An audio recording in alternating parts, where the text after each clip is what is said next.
For us, van life isn't a perfect life, it's just better. How is it like living in here with 2 kids and a dog?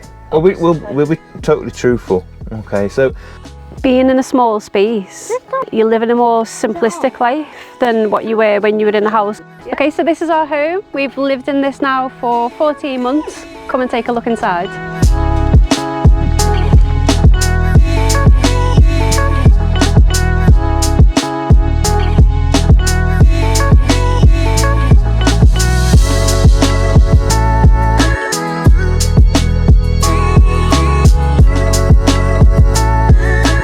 Alright guys, welcome back to another video. Today we're meeting up with Road School Adventures, a family who are living full-time in the motorhome.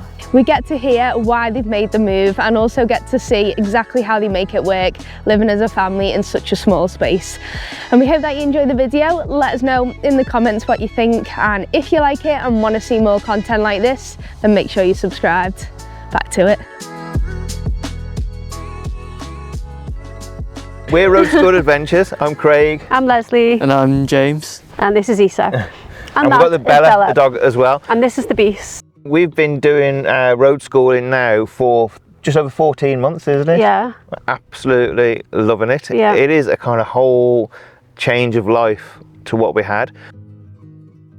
We bought this in October after selling a lot of our furniture, our car. We were driving a Porsche. We had some savings. And we sold it for a 26-year-old motorhome. Yeah.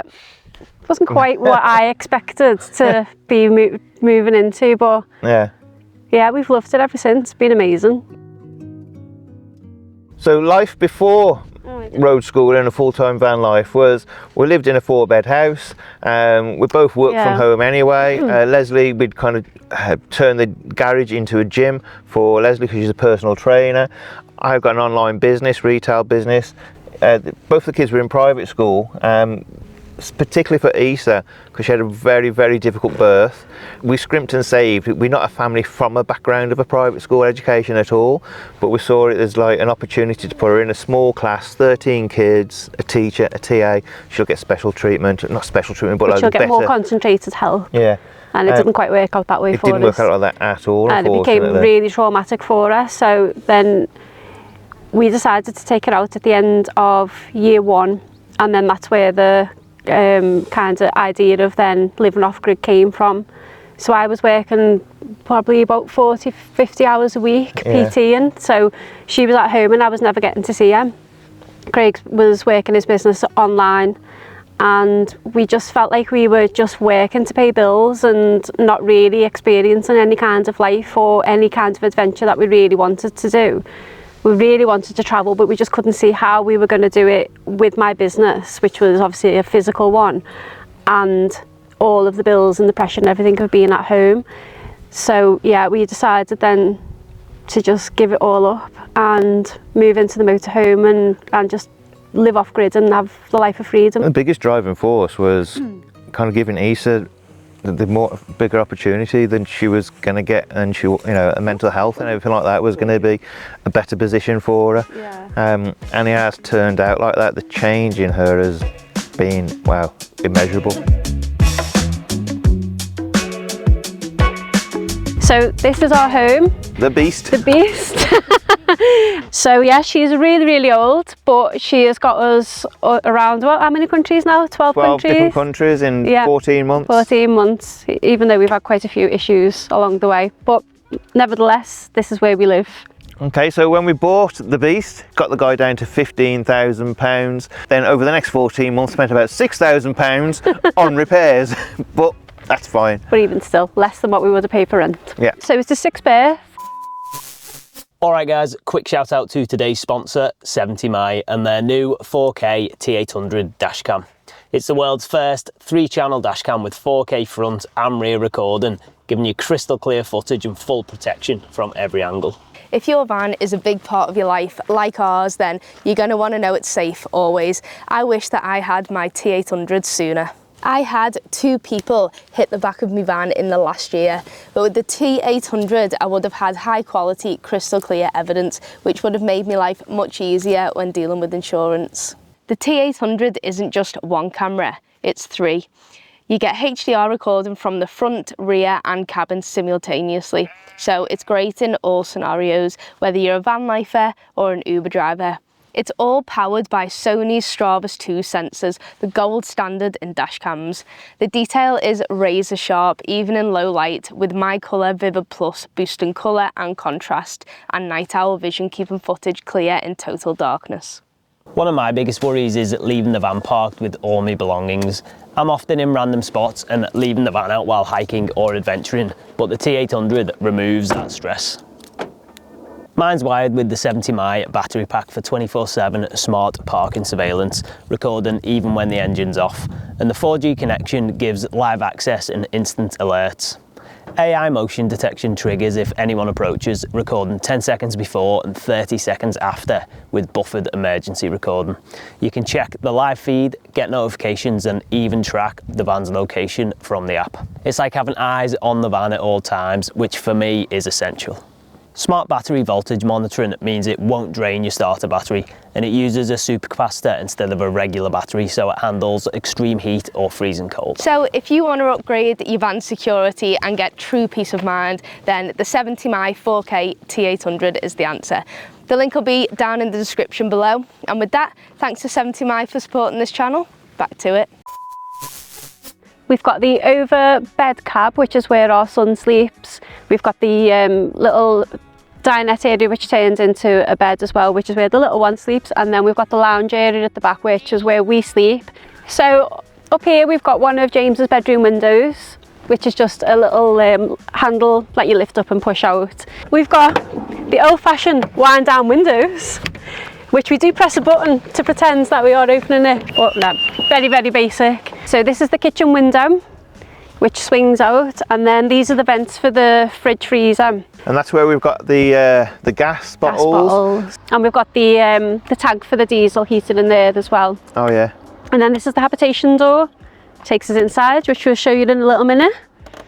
There's the window inside there. That's where the U-shaped lounge is. Yeah, that's the at lounge night, area. and in the morning, that's where our bedroom is as well. So we can sit there, both sides, and the window at the back. You get some amazing views across the mountains, across the beaches, and that kind of across the lakes. Yeah, we tend to reverse into spaces so that we've got this area which we have like 360 views almost. Then just above, we've now got a solar panel. It's a 425 watt power one. For the first 8 or 9 months we had no solar, anything like that. We got by no problem, but having the solar has been a big change for us. Means we can be off grid for longer without needing to go and hook up to charge up the batteries. That's what we prefer, to be off grid, don't we? Yeah, definitely. In the first 13 months of living van life, we did 2 campsites. Yeah. And that was because we were quite green to and we thought we needed to. And then we were on the campsite and we were like, let's get out of here. Yeah, so everything we do really is kind of off grid. Yeah. So on the back, we've got our RoadSchoolAdventures sign, but this actually is a security measure to stop anybody climbing up the ladders, getting on. We've got no garage space. All of the storage that we've got are underneath the lounge area, but we've still got loads of room. Yeah. It's because we've got nothing. We started van life with 4 sets of golf clubs inside here. We didn't need them in the end. No, now we've just got one. Yeah. So obviously this is the other window for the lounge area. Then we've got the freshwater inlet on this side, and then underneath we've got the grey water waste and freshwater waste pipes as well. We've got a water tank which you can fill up there, which is 77 litres. It's been enough, isn't it? Yeah, absolutely. But we think if we were to build one in the future, we would get a bigger... Probably 100 litres, yeah, maybe we get a bigger water like tank. That. Yeah. That would be the thing that we would change, wouldn't it? Yeah. Then we've got the typical frosted window for the bathroom, the toilet area. Privacy window. And then you've got the toilet area there where you can kind of take out the toilet cassette, which is something we are going to look to change. Yeah, we want to get a separating toilet, just so that when we're in the UK, it's so much more difficult to find somewhere to be able to empty your toilet. So we want to get a separating toilet so that we don't have to go to campsites as much.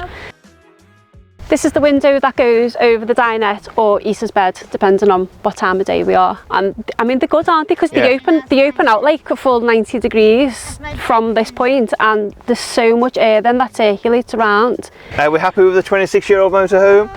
We're happy with what it's done for us. Yeah. Where it's taken us.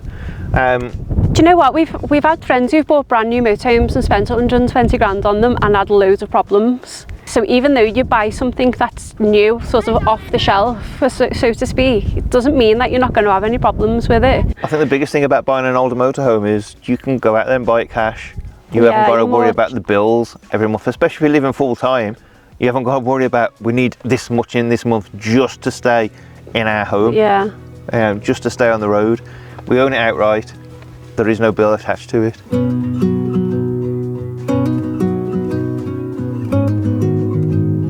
So just a quick one to you, James. How are you finding living in a motorhome with your family as a young guy? Well, yeah, I sleep up there, and there's a curtain across it, and so when I go up to bed, I have privacy there.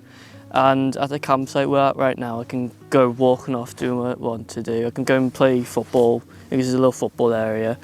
And I've been enjoying it a lot. Of course, I miss seeing my mates and all of that, because in school, you see your friends all day. You see no one else except for your friends and teachers. But now going from that to just seeing my family, it was a big change, but I've gotten used to it now. And I still talk to my friends, and so it's not like I'm isolated at all. I'm really enjoying this a lot. Being in a small space, it means that you live in a more simplistic life than what you were when you were in a house, because it's all about possessions and what you've got and what you want when you're in a house, what we found anyway. Yeah. But being in the motorhome, it's more like we've got what we need to live the kind of life that we want to live. So I suppose it's just a simpler way, isn't it now, than what it was when we were in the house. But I think it's like we have so much family time now, whereas before when you're in a house, one's there, one's over there, you're kind of separated for a lot of your time. But now we're all together. We're a bit like the Waltons, like it's night night James, night night Lisa, and so the family time is what's precious, because you do only have your kids for a short period of time before they flee the nest, sort of thing. And they haven't missed out on education either, because a lot of questions we've got all the time is like, it's kind of how to socialise, and also what about the education? Was the biggest one, I think, wasn't it? He's been and seen the things about the World War there is for his history GCSE. He's been there, touched it, read it, listened to people. For her, we actually call it schooling by opportunity. Okay. Because she's neurodivergent, it's a very different way you kind of have to do it. So if the opportunity arises to learn, then we'll learn. Yeah. So today, for instance, doing all this is a great kind of exposure to kind of learning different media, learning different things for her. Yeah, and that you don't have to sit in an office, that you can create your own life, your own income, your own way of doing things.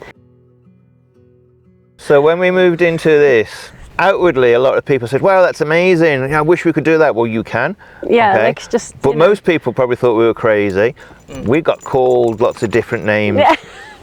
Well, he got called, a gypsy. Yeah. And then his reply was, I've just come back from 12 different countries. So it's not, for us, do you know what, van life isn't a perfect life, it's just better. Okay, so this is our home. We've lived in this now for 14 months. Come and take a look inside. So this is our kitchen dinette area. Kitchen here, sink underneath there, nothing, a couple of dishes. So that's a gas hob and a gas oven. And then the fridge is gas hookup and battery from when you're driving along. So I have managed to do a roast dinner in here, but I cook here every night. It is functional, it does basically what you need it to do, and there's not really anything that you can't do with it. It's just you've got to adapt. You've got to use the space a little bit more compactly. So storage up here, storage on this side as well. So the storage underneath here as well. We've got all our tools that we need in there, and then just clothes and stuff like that. Then this turns into the Isa's bed overnight. So the table gets taken away, and then slats get pulled out from underneath, and the cushions get rearranged, and then that turns into a bed. Above here is James's bed, and as you can see, he supports Liverpool. And then just through into the cab area where Craig and I sit. We have got curtains that go across as well, just to kind of darken it out at night to keep the cold in. Cold out. So James's bed, and then he's got his curtains which come across. So there's his privacy. There you go. At night. And then he's got a ladder as well that gets put up so we can get up and down. Okay, so halfway through the motorhome we've got a curtain here as well, which, can you see us? So this is just where we keep the bed in, junk drawers. Everybody's got a junk drawer, doesn't matter whether you're in a motorhome or whether you're in a house. So the diesel heater's behind there. And we've been in here when it's been -6 outside, and we've been warm and toasty inside, and it's really, really lovely when the diesel heater's on. But that's on for about 5 minutes. We have to turn it off because we're all roasting hot. So inside there as well, it is like the TARDIS, to be fair, in there. That is the toilet, shower area. And the sink unit. And the sink unit and that kind of stuff. I say we do want to get a separating toilet in there, but at the moment it's your old style chemical toilets. So at the moment now we're in the kind of the daytime, the lounge, and at night time this is what turns into the bed. Everything rolls out. So up here we've got all the storage for the clothes. We've got James's cupboard, Issa's, kind of toiletries, different things, air dryers, that kind of stuff. Various kind of oils and things in there. Essential oils. Essential oils. Not baby oil. Yeah, it's a different life. In there are my clothes, and in there are Leslie's clothes. People might say, wow, how do you fit all your clothes in there? Because we worked out quite quickly, you don't need that many clothes. You don't need that much stuff. That's how you fit all your clothes in there. Then underneath, so underneath there, that's where the water tank is, just there. And the separate to it is just a side part where the pump is. So we've got like lots of things that wash the motorhome, lots of kind of cleaning things, all that kind of stuff down there. And then all the way round, it's completely open underneath, so you've got so much storage. This is where the shoes go, so you just pops down, you can get into your shoe with your shoes. We've got the shoes there, but then we've got the extra pairs of shoes there as well. So it's quite deceiving. There is so much space, it's unreal. We've downsized several times. Loads, haven't we? But then over night time, just stand up a sec. So these slide out over night time. And then the cushions come together, and then this whole area is our bed. So we've got a king size mattress topper, but there's still about that much space on either side of it. So it's absolutely huge, the space back here for sleeping in. And it's really, really comfortable. So how is it like living in here with 2 kids and a dog? Or, you know, like with space-wise? Well, we'll be totally truthful. Okay, so living in here with 2 kids and a dog, like we've said before, that's kind of one of the sacrifices you've got to make, is the kind of space you get as an adult. But once you get over that, it's not a problem at all, really, is it? No, once James goes up there, Lisa goes in there, then we can still have an evening time to ourselves in here. I wouldn't say it's for everybody. No, I'd say for us, I don't think any lifestyle is perfect. It's just what suits you. And for us, this isn't perfect. It's just better. It just suits us. Yeah, it suits us. Yeah. We totally understand that some people would love to go on the road, but maybe through their work constraints, find it difficult to do. Now, and I think for children as well with education, school is the perfect environment for some children. Yeah. School is the worst environment for some children. And you've got to decide as a family, well, which is it for our child, which is the best, and can we make that choice, have that lifestyle choice to do that for, not just for the children, but for yourselves as well. Yeah. So it's not the perfect choice for everybody, but for us, it is the perfect choice. Do you think we're roughing it living in a motorhome? No. No, me either. I think we're having an adventurous bloody time of our lives. Yeah, I think we're having the time of our lives. I think I'd feel like I was roughing it living in a house because I'd be giving up the adventure, giving up the memories. I think somebody's perception as well as roughing it, you know, is completely different to somebody else's as well. Roughing it for somebody is parking up like in a beautiful place like this. Yeah. You know, you're roughing it because you're just off the road, but look at the views. Some of the places if that's roughing it, we're roughing it and we love it. You know, we've roughed it down by the beach, we've roughed it in the Alps, we've roughed it on the locks and on the lakes. You know. For funding it, you don't need a load of money in the bank. It is nice to have a load of money in the bank before you go. We did have a backup plan before we went, when we left the house, but within a month the backup plan disappeared because of the amount of money that we needed to suddenly spend on this. You also have to bear in mind that it doesn't cost anywhere near as much to live in a motorhome as what it does to live in a house. You know, we haven't got any overheads, we've got no mortgage, we own the motorhome outright, we paid cash for it, so we've got no finance on that. Whereas obviously in a house, unless you're like into your 60s, you probably have got a mortgage or you pay rent or something. We like halved our outgoings, didn't we? The second we moved away from the house. That was about a third. Yeah, we went out. We were like, it was crazy how much money we were putting into a house that we didn't even really think about, because it was just like the normal thing that everybody does. The best thing about van life, because there's always something that's better than the other, of course. Like, I prefer not doing the dishes in the morning, evening, night. But I was little jobs to do that I enjoy doing. The waste, Emptying the toilet, the chemical waste is disgusting. But like when we're traveling, not in the campsite where we are right now, when we were traveling like in Germany, France, Spain, I loved doing that a lot more than being on a campsite, because when we were in like Leverkusen, we saw football stadium. We saw a lot of beautiful places. We went to a small village in Germany. We saw the culture, it was amazing. We went down to Berlin as well, and I loved that because of how it's like so much better than London. Wow, controversy as well. It was just so much better than London and Paris. I love Berlin, I loved it. You can see all of this on our YouTube channel as well. What, son? That's what education's all about. Yeah, So there you go. Do you like living in the motorhome? Well, my bed. You love your bed, don't you? Yeah, because it sleeps next to the kitchen. You love meeting lots of new people, don't you? And lots of new children. Yes! Yeah. Got lots of friends now, haven't you? Yeah. Stuff in different countries. Yeah. Do you like being outside? There's lots of like stuff to play, like running around, like on the road right now. Personally, first thing I'd say, you're never stuck.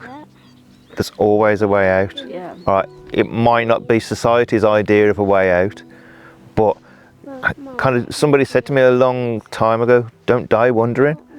You know, and I took their advice, and all of a sudden me and Lesley were together, from just somebody giving me some throwaway advice, don't die wondering. And I'd say exactly the same to any family, anybody at all, thinking about it, don't die wondering. I hope you've enjoyed kind of hearing our story and seeing the adventures we're on. You can watch more of our adventures. We're on Facebook, Instagram, TikTok, YouTube, you name it, we're on it. Okay, so thanks very much for watching. RoadSchoolAdventures. Oh yeah, let's start again. Every single one of them is Road School Adventures, and that'll be in the description. So thanks for watching. Well done, Dave.